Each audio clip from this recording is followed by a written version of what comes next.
यह एक अत्यंत खतरनाक विदेशी सभ्यता की कहानी है।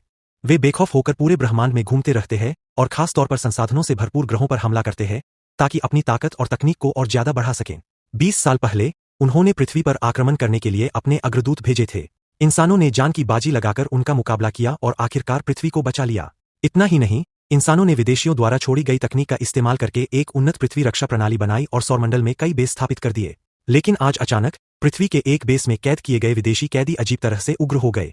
यह पिछले 20 सालों में पहली बार हुआ था।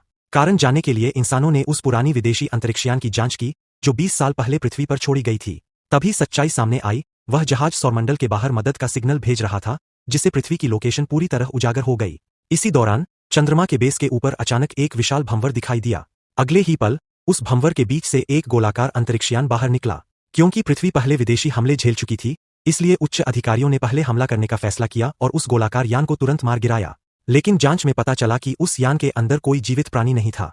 इसलिए वैज्ञानिकों ने उस सफेद गोले को पृथ्वी के बेस पर लाकर अध्ययन करने का फैसला किया। तभी अचानक एक विशाल विदेशी मातृजहाज प्रकट हुआ। उस जहाज का व्यास 6666 किलोमीटर था। 20 साल पहले आए विदेशी जहाज से 10 गुना बड़ा। उसकी भीषण गुरुत्वाकर्षण शक्ति ने पूरे चंद्रमा की सतह को नोच डाला। अहम मौके पर चंद्रमा बेस ने पहले रहस्यमय सफेद गोले को पृथ्वी भेजा, फिर लेजर तोपों से जवाबी हमला किया, लेकिन कोई असर नहीं हुआ। इंसानों के हथियार इस विदेशी सभ्यता के सामने पूरी तरह बेकार साबित हुए। चार्ज पूरा होते ही विदेशी जहाज ने हमला कर दिया और चंद्रमा बेस को पलभर में मिट्टी में मिला दिया।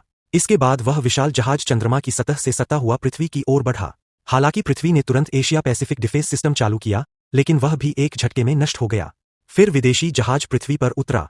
जहां जहां से वह गुजरा, सब कुछ राख में बदल गया। पृथ्वी पर विनाशकारी तबाही मच गई। आखिर में वह जहाज पृथ्वी से चिपक गया, इतना विशाल कि उसने पूरा प्रशांत महासागर ढक लिया। इसके बाद विदेशियों ने प्लाज्मा ड्रिल से पृथ्वी के कोर पर हमला शुरू कर दिया। अगर पृथ्वी का कोर नष्ट हो जाता तो चुंबकीय क्षेत्र खत्म हो जाता और धरती पर मौजूद हर जीवन समाप्त हो जाता। लेकिन तभी वैज्ञानिकों ने पाया कि विदेशी जहाज का अंदरूनी ढांचा मधुमक्खी के छत्ते जैसा है। इसका मतलब साफ था, जरूर कोई रानी, क्वीन होगी।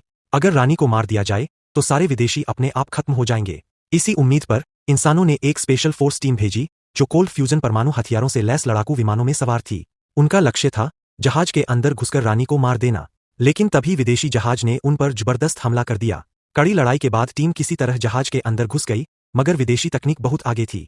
न्यूक्लियर बम तुरंत जम फ्रीज कर दिए गए और सारे लड़ाकू विमान एक साथ खराब हो गए। आखिरी पल में टीम लीडर ने बेस से मैनुअल विस्फोट की अनुमति मांगी, लेकिन इंसानों ने विदेशी तकनीक को कम आंका था।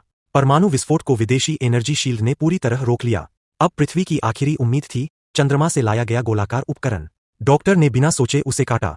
जैसे ही दरवाजा खुला, एक सफेद गोला बाहर निकला और हैरानी की बात यह थी कि वह बोल सकता था।